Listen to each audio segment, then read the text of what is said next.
এসো, তোমার শাড়িটা আমি গুজে দিই। পান পাতা রঙের শাড়িতে তোমায় বেশ মানাচ্ছে গো। ইস, ব্লাউজটা যদি আর একটু গাঢ় হতো আরও বেশ মানাতো। মুক্ত বেনিটা আমি বেঁধে দেব, তুমি পারবে না গো।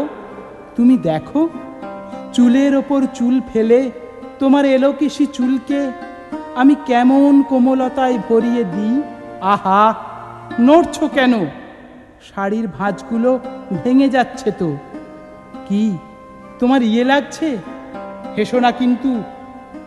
তোমার খোকন সোনাকে আমি সাজিয়ে দিয়েছি, দেখো, একদম সেই রকম লাগছে, দেখো, তাই না? ওর বয়সী মেয়েরা দেখলে বন্ধু হতে চাইবে খুব তাড়াতাড়ি, যেমনটি তুমি হয়েছ আমায় দেখে। বন্ধু থেকে একেবারে প্রেমে ডুবিয়ে চুবিয়ে ছাড়লে ছাতনা তলায়। উহ, ব্যথা পাচ্ছি তো। এমন করে কি কেউ গাল টানে? দেখো, খোকন সোনা দেখে হাসছে।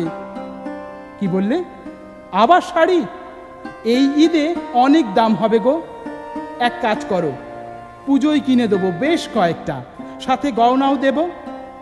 ও হ্যাঁ, তোমায় তো বলা হয়নি, সেই দিন কথায় কথায় তোমার জন্য বেশ কিছু গহনা করতে দিয়ে এলাম সুমনদার দোকানে। কি বললে? মায়ের জন্য? তা কি বলতে হবে? তোমার আগে মায়ের জন্যই বানাতে দিয়ে এলাম। আহা, আবার নড়ছ। এসো, চোখের ভ্রুটা এঁকে দিই। তোমার হাত দুটি আমার কাঁধের উপর রাখো, তাতে সুবিধে হবে। এবার ঠিক আছে, এবার গিয়ে আয়নায় দাঁড়াও। হয়েছে হয়েছে, আমায় আর তারিফ করতে হবে না, আমি তোমায় ভালো সাজাতে পারি।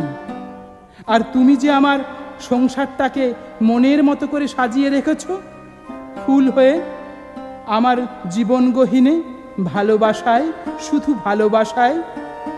এমনি করে থেকো আমার জীবনে, কবিতা হয়ে কবিতার পাতায়।